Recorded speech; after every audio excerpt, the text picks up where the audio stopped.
Yeah.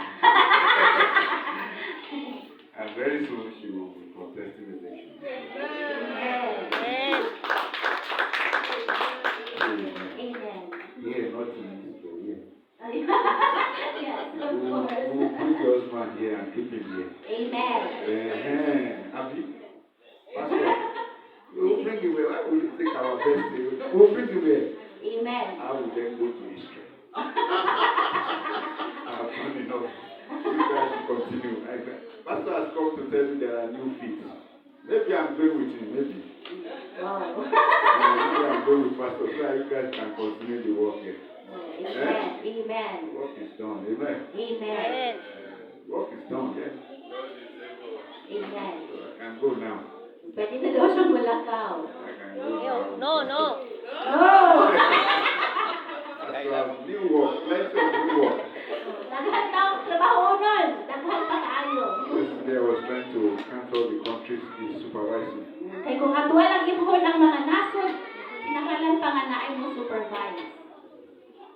Up to Thailand, O hangtod sa Thailand, up to Indonesia, hangtod sa Indonesia, to Vietnam, hangtod sa up Vietnam, to Laos. hangtod sa Laos. That's the places. Mao ng lugar, mga nasod na iyahang iatuan. But he has chosen to come and visit you Pero nianhi lang siya para bisitahon mo. because you are special. Tungod kami special.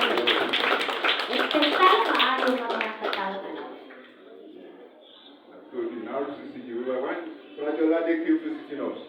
Kasi, dahil yung lagi niyanhi ka na mo miagi, I used almost 3 days to try and correct my tongue to say we have to prepare something to give daddy. And I don't know how to say so that they don't see these foreigners are here for our money. so, yakang gisulayan o explain na kinahanglan ta na ay ihatag sa ato ang amahan.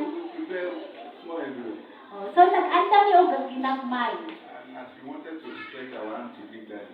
Sa among isa sa among kamot para ihatag kang daddy o I lagi. said, hey, wait, you just brought us some envelopes. So, imo sa siya kajutsa, nasa siya gikuha nga envelope. That's the money. Siya para kay Pastor Emmanuel, That's the step. kay para kay Pastor Esther, o kay Mama. We opened the envelope. Hindi aplihan nila ang envelope Dollars. na ay sulod nga dollar. Our daddy brought for us. Nga gidala ni Daddy para ka I naman. could put my own money. Yahat tayo ni bulsa. So who will now deliver this our small envelope now to So, them? kinsa may mohatag aning among ginagmay nga gasa para nila. That's it. So what did you want to say before? So we brought this for you. So, ingon siya God ako bless ihatag. you. Ingon siya, God bless you. So this is RCCG. So, kining RCCG, They teach us. gitudluan ni, They live the life. nga magkinabuhi, We copy them. kung among silang awaton, We have results. kung kami nakadawat sa We are resulta, inviting you kung among imbitar, to copy them. nga awaton usad sila. Let's learn things. O, ato ang tunan ang ilahang kinabuhi. Not the way others do it, Dili sa kabaliktaran sa ilang ipangbuhat, but the way of God. kundi pamaagi sa Ginoo. So this is the pastor of Jesus Fort. O, ako ko na ang pastor sa Jesus Fort.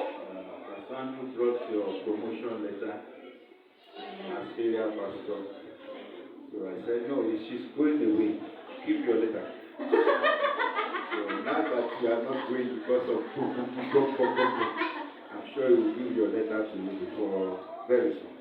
Let's clap for Jesus. Let's clap for Jesus. Our sister, we have sister Ati Marcus. Para kay Ate Marvel.